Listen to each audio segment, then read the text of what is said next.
Welcome to the Superwomen Sessions. So we wanted to get some great people onto the channel to offer some tips for anyone working in TV, film and broadcasting, or wanting to work in the industry, some insights for now and for when things hopefully have returned to normal. So joining us today is MJ Delaney. She's a film and TV director and a Bafta-winning one, no less. Hi MJ, thank you for joining us. Oh, thank you for having me. How are you doing? How is lockdown treating you? You're currently in New York, right? Yes, I live in New York. I've lived here for 7 years. So I was actually abroad working when the travel ban hit. So I managed to get home by the skin of my teeth in like the last couple of days. So it's, it's really nice to be home. I'm actually, I've been abroad I've been in Ireland shooting since the beginning of the year. So it's actually very nice to be back home for a bit, which is feel slightly guilty about, but I am kind of enjoying it, to be honest. And what are you working on at the moment, MJ? I am making a TV show for Amazon over here and Channel 4 in the UK called Frank of Ireland. So we were in the middle of not in the middle of it, we were approaching the end of the shoot when Coronageddon hit. So we had about a week and a half left to go. So what we're doing now is editing remotely with the rushes that we do have. And then just plowing on with that until either we run out of things to do or we're able to go and shoot the rest, whichever happens first. But yeah, feeling very grateful to be employed right now. So, how do you get into projects? What draws you to a film or script? I think it's a kind of a case by case thing, really. With this current one, was just incredibly funny. We made a pilot presentation 3 years ago in 2017, and at that point, so when I read the script for that, I loved it and thought it was hilarious. And then 3 years later, I'm now making the whole series. So with this, it was kind of a combination of it just loving the material, finding it so funny, and also it being a great team of people, like the exec producers I've worked with before in different capacities, and just love working with them. And then the cast, some of whom were the two of the writers in it, and I love them as actors, and the writing was brilliant. So, but then for other things, it's more like some projects I work with Project Everyone and UNICEF and the United Nations and that kind of stuff a lot, which I do more because it's nice to try and be part of the solution a bit and do things that interest me in that way. Sometimes it's like an adaptation of a book that I've loved that brings me into something, and it's kind of, it's a case by case sort of what it is about the project that ignites an interest in it. Sometimes it's the people, sometimes it's the material, sometimes it's an idea, or just a cause. It depends, really. Do you get to choose the crews that you work with, and especially like, you know, the kind of more entry level roles? Are you involved in that decision making as well? Yes and no. For example, on the show that we are currently doing, there was one of the conditions of the commission from Channel 4 was that they have a region spend, a bit like the BBC has, where they have to spend a certain amount of money in different territories. And our show is set in the Republic of Ireland, Dublin, which obviously falls outside of their territories, but they have a Northern Irish spend that they have to meet. So we ended up we had a certain quota, as it were, that we had to have Northern Irish crew, and having not worked in Northern Ireland before, that means there's no one that I know. And then, so it also depends on where you shoot. So if you're not shooting in New York or in LA or in London, like the production hubs where crew members that I know and love live, producers will say, we can take this many HODs and this many people, you have to crew up locally. And so you have to kind of pick and choose there. And then similarly, it's like you have people in different places that you like to work with. Entry level stuff, it's kind of like, as a director, I try not to get involved in other people's department hires. Like, I feel like it's just, once you like to trust your HOD to hire the people that they think is best. I have had situations before where I've been like, oh, I met this really great person. I was going to say girl because it's usually a girl. I met this really great girl. She really wants to get into the art department. Like, will you meet with her? Or like, she really wants to be a camera assistant. Would you talk to her? And like, I can I can get people on as like runners or PAs sometimes, or have people shadow. But one of the weird things about being a director is you don't actually have a department per se, so it's not like you can have like crew up on those more entry level jobs. But most HODs are really open to it. If you like, you can be a good facilitator of passing a name along or making introductions and that kind of thing. And if you were going to pass a name along, having met someone, what are you looking for in that person? I mean, first and foremost, just someone that I think they're going to want to be around. You know, you don't want to lumber someone with someone that seems like they're going to be a pain in the arse. But if they seem just like nice and friendly and pleasant, like, it's hard to tell from meeting someone whether they're going to have any aptitude for a job, particularly if it's a job that isn't in your department, so you don't necessarily know what makes for a good prop buyer or something.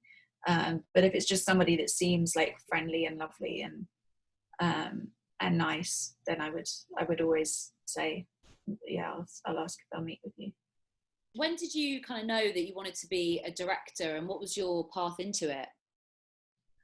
I came at it a bit of a roundabout way, where when I left university, I didn't really know what I wanted to do, and I got a job thanks to my one of my brothers is a journalist, and so he got me a job on a magazine that had just launched, Shortlist magazine. It was a men's magazine, and so I got a job just as the editorial assistant and the fashion assistant, because it was like a very small team because they just launched, which I loved, but wasn't very good at being in an office, like being in one place all day every day.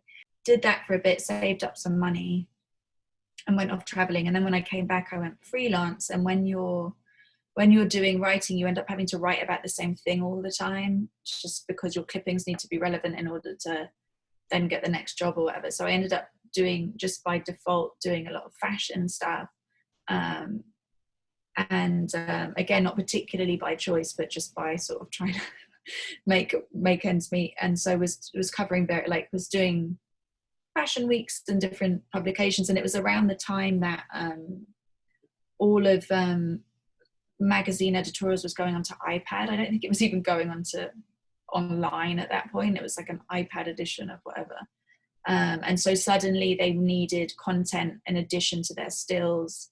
They needed video content. And so I'd been sort of just making stuff in my bedroom, pretty much, like making music videos for friends that were in bands. Like I made a little, me and my friends put on an exhibition in like an abandoned town hall, and I made like a little installation video for that.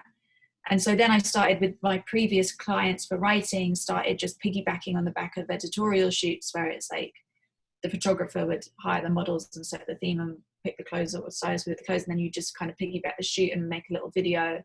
Then I started doing backstage filming at fashion weeks for like Vivienne Westwood, Christopher Kane, that kind of stuff. And then I made a film that went viral, and from there got picked up by agents, and it became my job, which I was very grateful for. So the Newport State of Mind, I remember watching that when it came out. Yeah, it's one of those lovely things where I don't think you never kind of get the pure joy of that ever again, because there was zero expectation from anyone. So it's like people are only pleased for you. It's like it's a lovely thing. It's also it's because we got 2.5 million views in 2 weeks, and then it was taken down by EMI Music Publishing for copyright infringement. But what's funny is that we were like on news at 10, and now to get 2.5 million views is nothing. Like, it just, so I think YouTube was 5 years old at the time, and so it was one of those like insane amounts of luck where it happened to happen that at a point where that did lead to getting an agent and getting work and getting a lot of attention on what is now like a tiny number of views in the ground. Like I made a film in 2016 that went viral, and we had to get 200 million views. Wow. In 3 weeks, and that's how what constituted like a viral success for them. And it's changed a hell of a lot in a relatively, what I like to think is a short amount of time, but maybe I'm old. You've said that you kind of started making content for these platforms, but when you were younger, were you making any films on camcorders or little things, you know, before you actually started working in industry? As a child, no. I think I wanted to be a photographer, which I guess is adjacent, but even then I don't think I was a particularly like photography obsessed child. I just sort of, again, I was very lucky in that I arrived at it at a point in time where you could shoot sort of broadcast quality stuff on a digital SLR, and I had Final Cut Express, which again is showing my age, but I think that costs like £100, which at the time was a huge amount of money and a big investment. But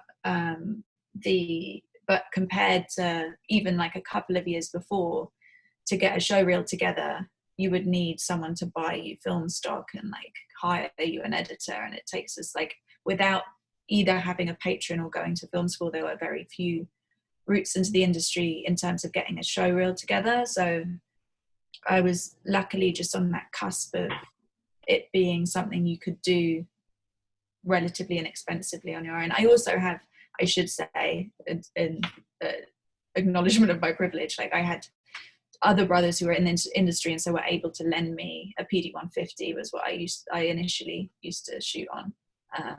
And so I borrowed that camera, and then later a Canon 5D and 7D. Yeah, that 5D was my first camera as well, and basically learnt by just shooting loads of shit, like really bad stuff. Like I made all sorts of like really cringy music videos, and which I think like Georgie keeps asking to see, but they're never coming out. And just also, but it's that, isn't it? I guess, like, I don't know, it didn't sound like you went to film school and you didn't really have any formal training, which is the same as me. I just was, picked up cameras and just tried some shit out. And sounds like that was the same for you. Yeah, I did really want to go to film school for a while, and there's things that, like, I never, for example, have managed to convince anybody to let me shoot on film, which I would love to. And at film school, you get to do stuff like that. But I guess for me, it's like I'd already done a degree by the time I worked out that this is what I wanted to do. And so the prospect of a whole load more debt on top of the debt I'd already accumulated, which, again, in retrospect, like, when the kind of student loans we were getting are nothing compared to what they are now. And then now that I live in America, I remember talking to a friend, and she was like, told her what my student debt was, and she was like, for a semester. And I was like, no, that's like the whole degree. And she was like, what the, because here it's it's a lot more expensive. But it was I think if I'd cottoned on earlier that this was what I would have wanted to do, like, I would have gone. I've got nothing against film school. It just was 2 degrees is a bit expensive. What did you study? Did you study English? Yeah. Yeah. Very practical. Do you think that gave you a kind of grounding? Did it set you up for anything that you then would go on to do in filmmaking, do you think?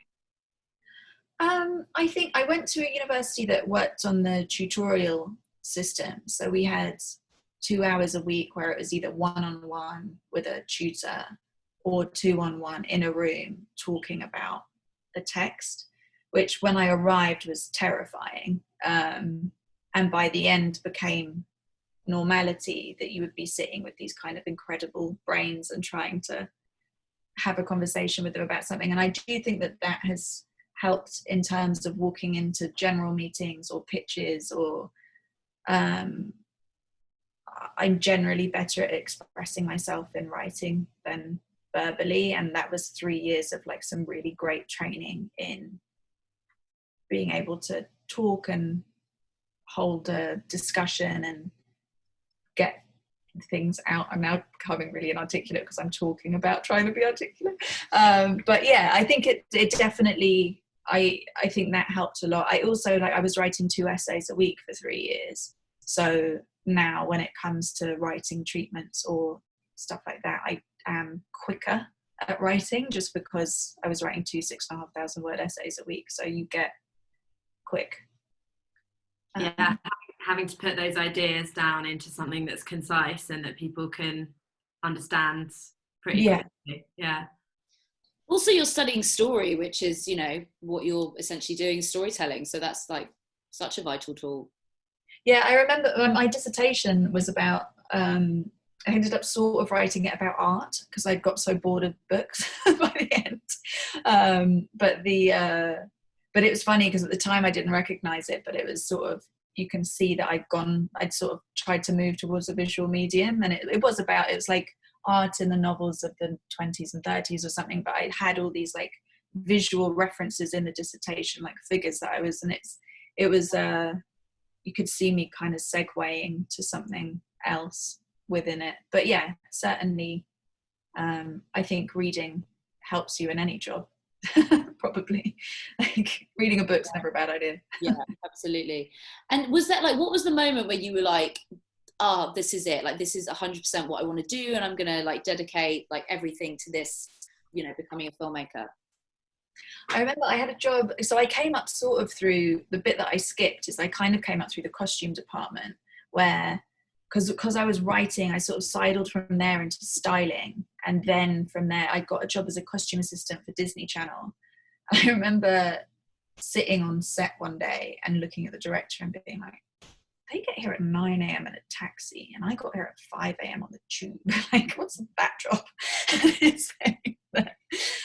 But also it was like, as a costume supervisor, it wasn't the easy, like, there was literally nothing for me to do. It was kids in t-shirts. Like, I sometimes used to go and fall asleep on the toilet and no one would notice I'd gone. It was incredibly like thankless because they'd call checks, like nothing had happened, no one had spilled anything, there was nothing to check, it was a child in a t-shirt. And so, but I remember on that job watching the directors, we had a few across the series, and being like, that's fucking fun, like that looks great. I think it's also like a piece of advice I always give to anybody that wants to be a director. I think that there's a default that people become production assistants, and becoming a production assistant, if you want to be a producer, 100% go into become an AD, become a PA, like go that route. But if you want to be a director, I always say, like, pick a department, be it costume, be it makeup, be it the art department, like the sparks, the grits, just pick a department and go in that way. Because if you're in production or the ADs, like, you're always busy and there's always something for you to do and you will be run ragged. And so there isn't a lot of time for that more like shadowing, observing part. Whereas if you're in one of the like creative departments, as it were, there is naturally a point in the day on a shoot where you're not doing something and you're either like watching a monitor, or you can be looking around on set, or you can be doing, and it's a much, if you want to be a director, it's a much easier way to kind of learn about all the departments, not just the one you're in. Because I mean, I used to just watch the boom ops for hours, because it's the athleticism when you're doing like a 12-hour day is like, I'm just fascinated by like their ability to like hold that position, which I can't do without a boom pole in my hand for more than 2 minutes without being like, that you do get a chance to watch and learn that way, which was invaluable, I think, and just kind of recognize what's helpful and what's annoying. Such a workout, isn't it? It's like, yeah, it's amazing. I mean, their lats, is that a lat? Yeah, something here probably. Good lats. Did you ever work as a runner on anything, or did you kind of I was only came up through the costume. Yeah. So I was a costume assistant, so I was like one person's lackey, but I wasn't everybody's, which was nice. And did you get a chance to shadow some directors at any point on set, or was that just watching and looking and learning? No, but I still try to do that whenever I can. So I did like my first episodic job last year. So when I arrived to do my block the previous block was shooting as I was in prep, and so I would go down with the permission of the director whose block it was, would just go down and check it out, what was happening, because then you can see, like, you get a sense of the actors, you get a sense of the crew, you get a sense of the sets and how they're working, what they're shooting, what's looking good. And so it's I try, and then I also just have other directors within the industry that are ahead of me, or that I will go to and ask advice from, and who've been incredibly generous with sort of mentoring me. So yeah, I try, because the thing is, as a director, you never meet other directors, and you always have so many people in common. So you'll have like 30 mutual friends, because you're using the same crew, and you're working with the same producers or the same development execs, and so, you know, but you never cross paths because you never work together. And so when I have managed to like form friendships or meet people doing what I do, particularly if they're slightly or a lot ahead of the game, it's grabbing that with both hands and nurturing those kinds of relationships is really important, I think. And is that something that you had when you were kind of starting out, was that you had identified a mentor and you know, that you kind of went to for advice, and is that something you would recommend others doing? I definitely recommend it. It wasn't a thing where I was like, I must find a mentor. But it kind of came from Jan Demange, I'll shout him out, who is a fantastic director, and we met through like people in common, friends of friends kind of thing. And then he's always just been incredibly generous with, if I'm pitching on something and it's slightly outside of like my experience level, but I need to show them that they can trust me and that I've thought about it, I would just be like, how the fuck do I do this? And he'd be like, oh, well, you need to, and he'll be like, oh, come down, I'm actually in with VFX people at the moment, so they can send me the script pages and we can talk through like that. And so and then even just kind of political things that you get into, where you're like, what's the etiquette here, or what does or like, how should I respond to this, or am I like, what's the right way to pitch myself on this? Someone that's just been through it before can answer those kinds of questions.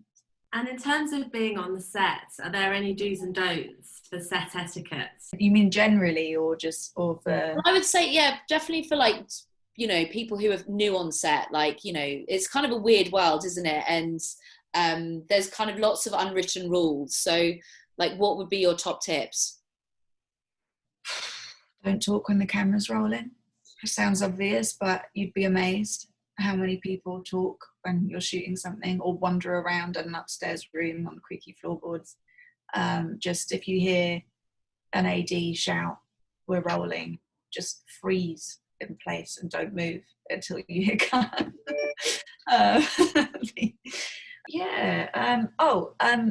Good personal hygiene. That's another one where it's like, fucking wash your clothes, wash your body, brush your fucking teeth. Like, we're all in a really cramped environment together. It's like courtesy just to be clean and smell nice. Like, it sounds obvious, but you'd be amazed how few people adhere to that one. I think because you'll end up being in cramped. We had an intimacy coordinator on set recently, and which I'm in full support of, but they do this whole thing where it's like, you have to ask permission to enter someone's personal space, and then it's just like the crew are always like squished in a corner on top of each other. No one cares about our personal space at all. But yeah, smell nice. And have you, on any of your sets, or like coming up through the industry, have you kind of had to deal with misogyny? Yeah, I try to not focus on it too much, because I think it can be what's the word? Like, it ends up sort of freezing you a little bit rather than motivating you to the most offensive misogyny I've encountered has been more stuff where it's like about actors and actresses and models and that kind of thing, where it's like you're trying to counterbalance just like horrible ideas about the representation of women on screen, or how female actors should be treated, or what they should be expected to do in castings or on screen. And similarly, racism and homophobia you encounter in the same way, where like through the casting process is often where it shows itself in its more ugly form. I think it's getting better. I hope it's getting better. The one thing that I always say to young female directors starting out is that the biggest danger that it poses in some ways is that it creates a trap that's quite easy to fall into, whereby you see other female talent as a threat, or as somehow taking up space that you could have had. Like, because there's so few of us, it can sometimes feel, and I'm guilty of it as well, like sometimes it can feel like there's a certain number of jobs for us, and if someone else has got one, that means you don't have it, and you can almost resent somebody else's success or somebody else's opportunity. And I think the most important thing to remember is that every time you see a woman succeeding, it's good for you. Because like every time I see a woman like making a fucking amazing TV show or winning awards for a movie, it's like, that is great news, because all she's doing is making these dinosaurs realize that, like, turns out we can do it, you know. It's like, they gave it to a woman and it didn't all fall apart, you know. And so I think that when it comes to sort of the inequality, which certainly still exists, and then the misogyny that underlies that, in some ways the best thing you can do is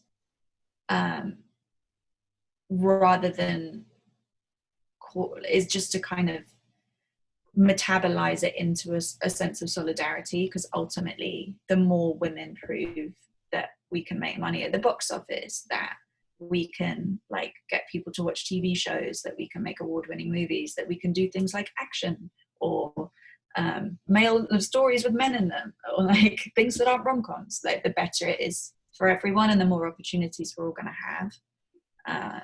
So yeah, celebrate the women managing to get through the shit show, I guess. Yeah, it's so important. Yeah, it's like putting elbows out and just making more space, and the more space that gets made, there'll be more opportunities for the next wave. You know? Definitely. And I think also try and ignore the thing that gets said to me, has been said to me a lot, which is that it's like, oh, it's a really great time to be a woman director. And it's like what is it? What is it, like 1% of the top 100 movies of last year or something? Like what is like 1% or 3%? It's like, oh, great time. Like, what a fucking fantastic time for me. And it's like, that's the shit that makes you start to think like, why aren't I doing? Everybody's telling me it's such a great time to be a woman director. Like, why? And then you hold yourself to a higher standard, and it's like, nah. It's like, it might be a marginally better time, but it's still horribly weighted the other way, weighted against us. And it's like even where we are making progress is not in the big budget stuff either, you know. So it's cut yourself some slack and remember that, and because it's those kinds of comments that make you think that the other women doing well is somehow taking your opportunity, and it's like, that is categorically not true. All they're doing is helping you out. Absolutely. And it's sort of like those kind of comments, I guess it sounds like this is almost like it's a trend that's not going to last, and you're riding that wave while you can and enjoy it, because, you know, it's not going to be here forever, which is just so demoralizing. Yeah, and it also smacks sometimes of a bit of like, that's the reason why you've got this gig, you know. It's like that there is some kind of obligation or positive discrimination, and it's sort of that you're not there on merit a little bit. But I worked with a producer a few years ago, and I remember we were on a location recce. I was eating ramen, and I did an actual spit take, because he was like, yeah, the thing is like I wanted to be a director too, but like as a 40-year-old straight white man, like, I mean, no one's looking to hire me. Like, he was like asking for sympathy from me at like his, like he really felt like he was being discriminated against in the current climate. And it's like no, like equality is not like discrimination, dude. Like this is like, and even if it was, like, you've had your time. So yeah, there's a lot of that to wade through, but it's I think if you just look to your own game and get the work done, you've got, it's if you try and, it's such a quagmire that if you engage with it too much, it's just going to stop you from, it's going to feel defeating, and it doesn't have to be. So just kind of keep doing what you're doing. Since you started, have you noticed more girls coming up? More girls on sets, more girls just doing it since you began? Yeah, what I particularly enjoyed is seeing more girls in like the camera department and grips and sparks and stuff, because when I started you would never see women in those departments, and now like a lot of the young ACs are women, and that's really nice to see. Like that's something where I've seen like a definite change.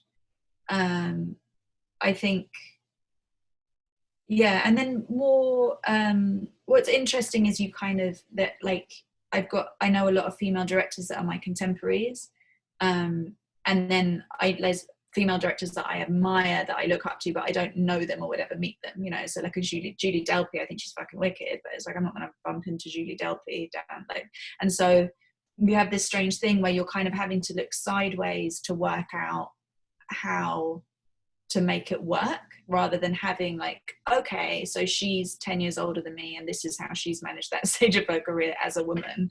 You have to kind of be like, well, she's 1 year older than me and has done this, that and the other, so like how's she managing? Is she coping okay? Like is she? And so you have this kind of, I think it's going to be nice for the next lot that come up, that they'll have people, women specifically, that are that bit older. And so, because we do have other things like, unfortunately, childcare, care of elderly parents, all that kind of shit still lands on us. Like there isn't equity in the domestic sphere still, and so we do have, and even just things like maternity. Ness, who you're talking to, we did a couple of jobs together right after she came back from having her baby, and she was just like such a badass, because she's like wearing a fucking camera rig and like shooting, and then is going in the next room and like expressing milk and putting it in a mini fridge, and then coming back out and putting the easy rig back on. It's just like so cool.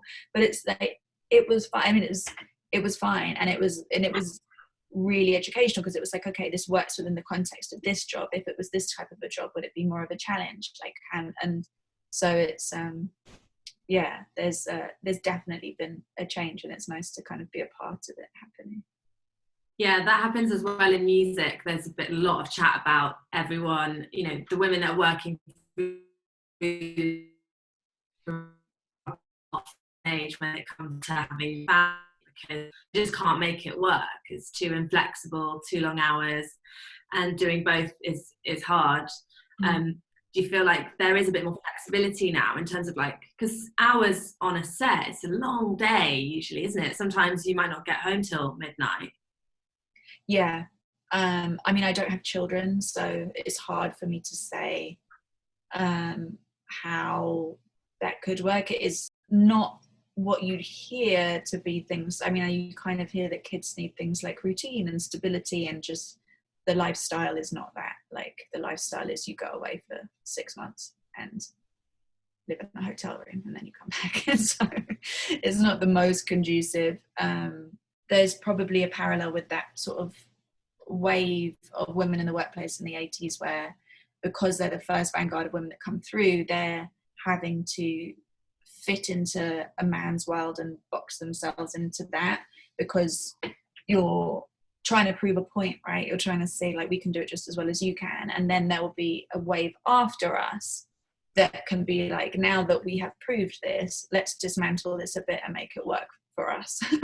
And so I think you see a lot of women waiting a lot later to have kids, because you're hoping that you can get to a point where you start to have a bit more control of where you're working, what projects you're taking, where in the world those projects are shooting, the time scale and all that kind of stuff. And so I hope that it gradually, that the industry itself will start to change. Interestingly, I think that, I mean, I'm editing remotely at the moment, and I think that one of the potential silver linings of this whole COVID affair might be that working remotely, working more flexibly, we're proving that you can still get stuff done and get stuff made without having to all physically be in the room together for the whole of the process, which hopefully will help out women with childcare needs or other care and responsibilities.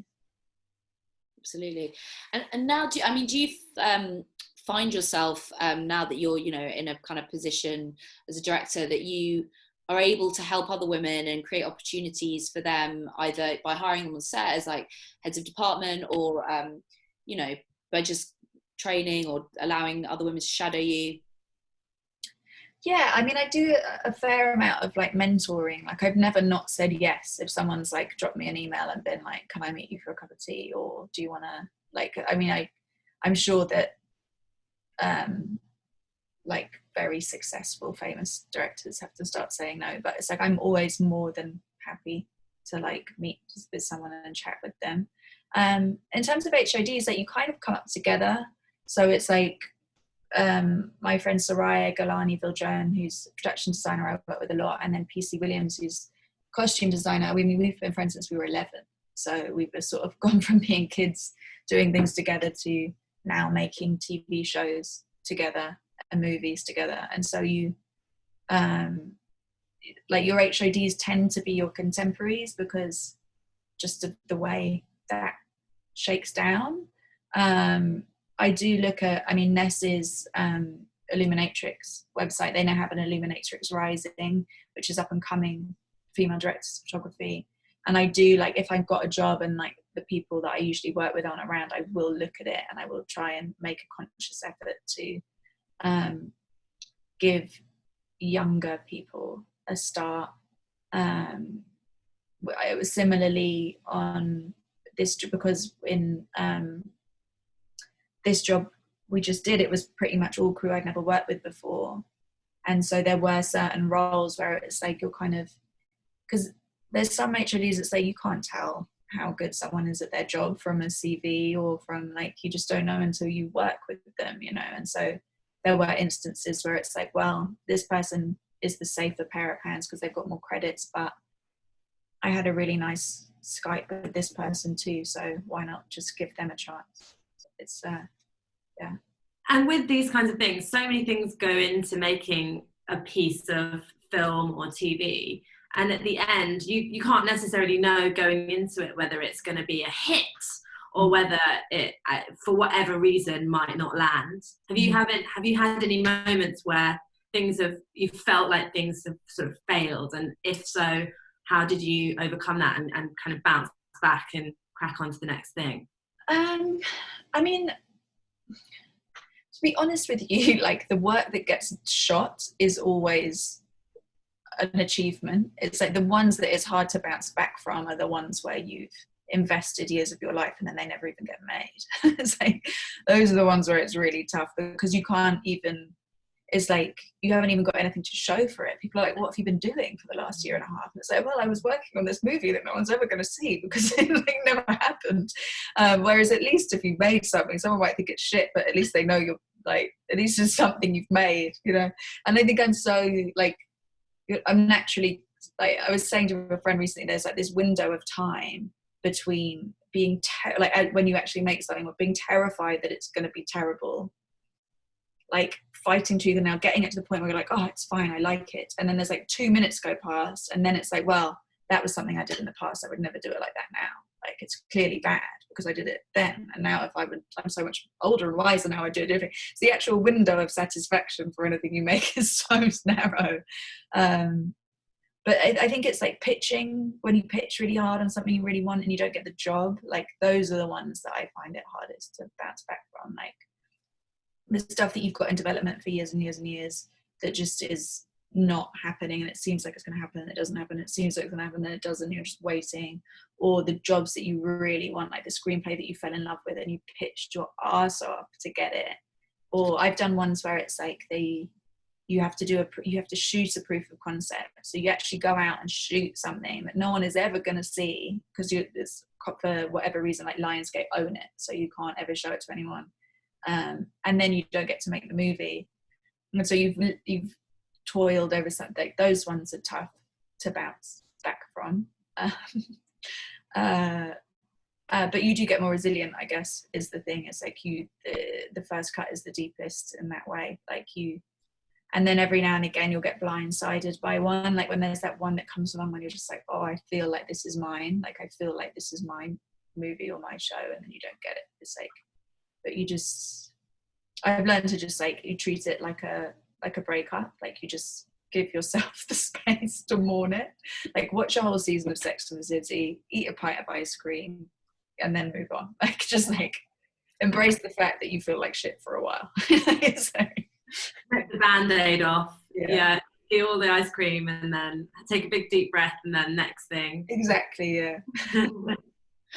So what would be your kind of your top piece of advice for someone wanting to get into the industry and not really knowing, you know, how to start, and what paths are maybe even available to them? What should they do? I think the picking a department one is something I always say. Is like go in, if you want to be on the creative side of it, find a creative department and go through that way rather than going through production. If you want to, I think if you're thinking of investing in film school or something like that, like go and spend some time on a film set before you do that, because it's a place where even if you love it, you hate it sometimes, you know. It's like, it's not a normal way of working, and it's not, you have to really enjoy it to do it, because you're not going to see your friends and family, and you're going to not get enough sleep, and you're going to be wearing horrible clothes for extended periods of time, and you're always going to be either too cold or too hot. So just go and like make sure you love it and you don't just love movies. And maybe if you just love the movies, like be a development exec or go into the kind of the officey side of it, and because there's still lots of ways to do it without being in production. But I would genuinely check that you like it, because it's a funny old thing. I think try and make stuff which within your means. I mean, on phones now you can make amazing content, you know. It's TikTok is like a revelation of how many fucking great directors are out there about to come and take all my jobs. But yeah, like you can teach yourself iMovie, which comes for free on most Apple devices. You don't need to invest in Premiere if you don't have the money right now. If you do, I recommend getting it, and make stuff at home, like generate content, because then you're always building and growing without having to rely on someone else to give you an opportunity or give you a break. You've got your own arsenal of stuff, and you're always going to be improving. I also don't be snooty about, this is the type of director I want to be, and therefore I'm only going to focus on that. I think if you can, any opportunity you can get to be on a set or to be in that capacity, you're going to learn something and you're going to get better. It's the type of job where it's like, you never do a job where you don't learn something, no matter how simple or straightforward or boring the job seems, even if it's like on a white site in a studio shooting like a pack shot for a commercial. There'll be something that happens that day where you'll learn something and get better at your job. And so, try and diversify what you're doing outside of what like the end goal is or what your interest is in. Like any kind of experience you're going to get is only going to help. And you won a BAFTA, which is kind of a big deal. Thank you. Can you talk about that? And was that kind of the peak pinnacle of your career so far? Was that the ultimate highlight, or do you have some others? Yeah, it was pretty cool. It was nice. I don't know, there's been other highlights in terms of just like personal, like what you put in and what you get out kind of thing, just enjoying it. But it was definitely, it definitely helps, especially on those days where you don't get the job that you really wanted, or you've been like, you're not getting somewhere with something, or you get, you've pitched on something you didn't get, or like something that's been in development, suddenly it all falls apart. And it is just being able to like look at it across the room is like, it's okay, it's over there. It's like it does help in that in that way for sure. And that was just also just like a really fun thing to have worked on with a great bunch of people. And I'm so grateful to Sharon Horgan and Clelia Mountford at Merman, who have really mentored me to an extent and given me opportunities, and sort of championed me as a director. And that was a very conscious decision on their part, as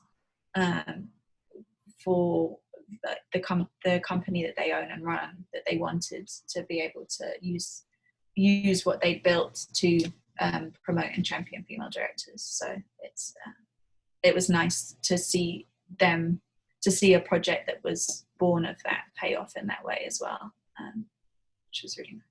Where is the BAFTA? It's downstairs. My other half has it, had covered it with all of his, he does like Muay Thai, like he had like hand wraps for like boxing, and they were just piled on top of it. When I got back from Ireland, I was like, the level of respect I get in this house, where it's just like piled under a bunch of shit. He's now removed. But yeah, it's down, it's in our like kitchen-ish area downstairs. Just take those off, the wraps on my BAFTA. Thank you. Oh. So what have you, I mean, I guess maybe you don't know because of this whole virus, but what have you got coming up? So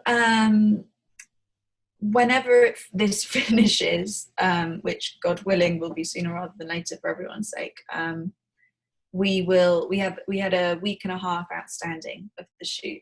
So we will, once we're allowed to travel and gather together in groups, whenever that may be, we will congregate back in Belfast and then Dublin to finish what we have left. And at that point, 4 of the episodes will be pretty much done, and it will be a case of dropping scenes in, and then 2 of the episodes will be kind of building, because there's so much missing from what we owe that we'll have to then go back into the edit and recraft all of that. And then we've got and then obviously the post and the sound mix and the grade and all that business, and then the show that I did some episodes for Apple comes out at some point this year, so gonna have to get the subscription. And I've yet to subscribe. I was like maybe they'd give me one soon, and I was like, probably doesn't look super professional to be like, can I have a subscription so that I can watch the show that we made? Maybe just sign up and get it. Yeah. So that's exciting. What's that one called?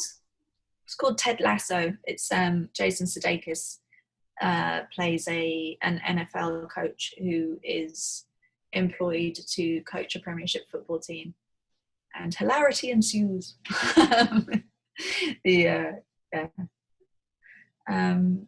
So yeah, that's what I'm up to next. I'm just interested in the move to New York. Was that a conscious decision based around career opportunities and that, or was it just something else led you to go there and it's worked out? Like, was there a choice in being there? It was partly, I mean, honestly, it was partly like I was like, I had this epiphany that I was going to die in the same hospital that I was born in, and like never have left a mile radius from my mum's house. So I was like, I'll go somewhere else. But it was also, I can't drive. So LA was like, and it's also so far from home that what's nice about New York is that I can, prior to global pandemics, I can do New York and Europe. I mean, do LA and Europe. So it's like, if there's a big meeting that it would be good for me to be at in person for, I can get a relatively inexpensive flight to LA at the last minute and go for a couple of days and come back. Obviously, if I was in London, like doing a 12-hour flight for a couple of days is not as realistic, and the same with London. And it means that often, because nothing really happens in New York, like less and less happens here, and even the jobs that you book with production companies that are still here, the production will go to LA anyway. But you do have days where it's like you're up at the crack of dawn getting on the phone with London, and then you're up really late on the phone with LA. But it's doable, which is nice. You can kind of do both.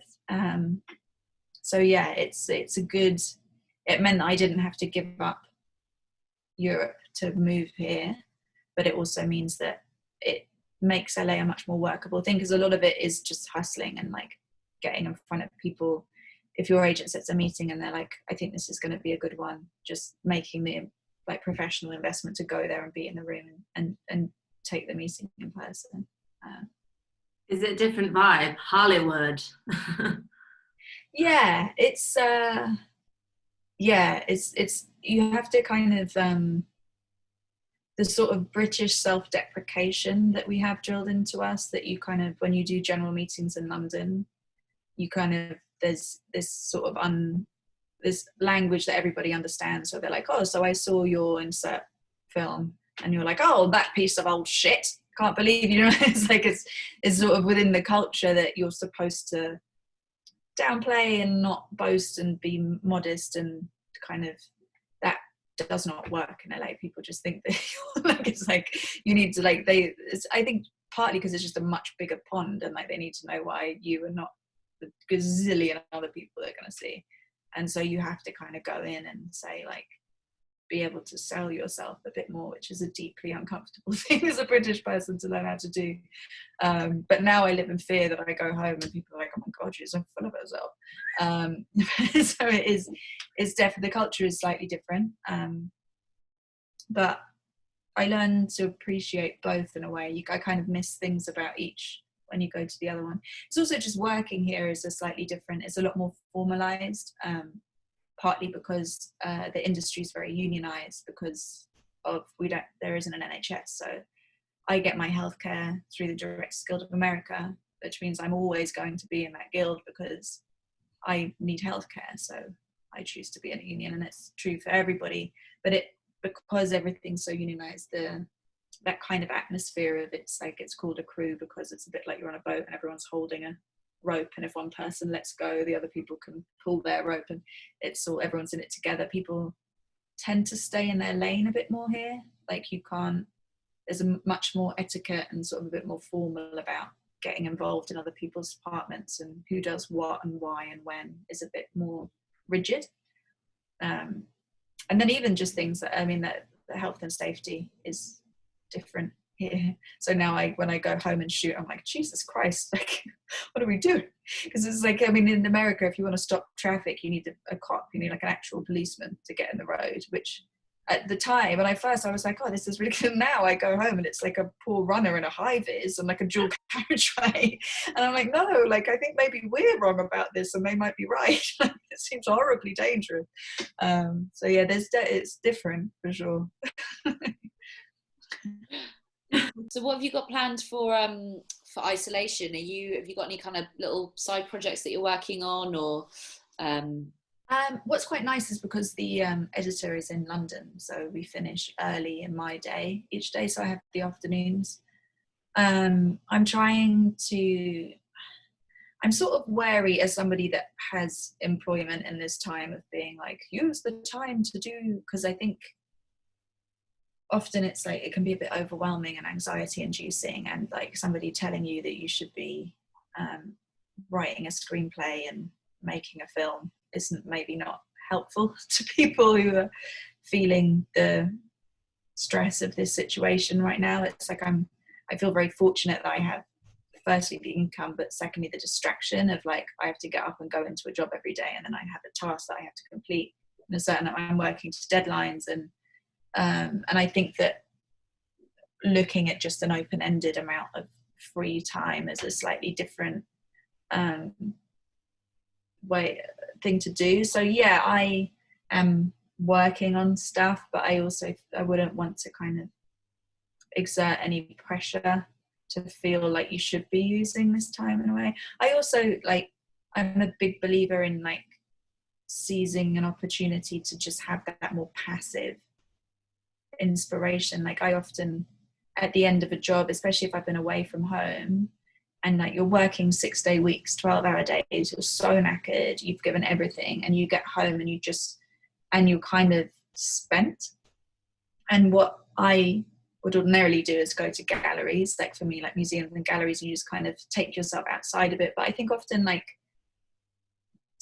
we get so few opportunities to kind of reflect and absorb and observe. And so like read some books, binge watch some series, like watch some movies, that kind of thing can end up being just get like smoke some weed if you live in a state where it's legal, and like get really inspired by what's around you. And I think that there's great value in that, and there is an opportunity here to kind of see the value in that. And I think it's sort of the rise and grind culture of social media sometimes forgets that there's just stopping and thinking and looking at being inspired by creative stuff that isn't necessarily directly pertinent to what you're working on can make you a better at your job. But then I also will say, as a director, is that the one thing that everybody puts off to the end of time is updating the show reel, and is the time that we could all be doing it. It's like, it's a boring, thankless task that none of us want to do, but it's probably time to do it now, isn't it? Definitely that, and chilling. Yeah. Try not to stress about this. Please stay at home. Yeah, just stay at home. Do not leave your house.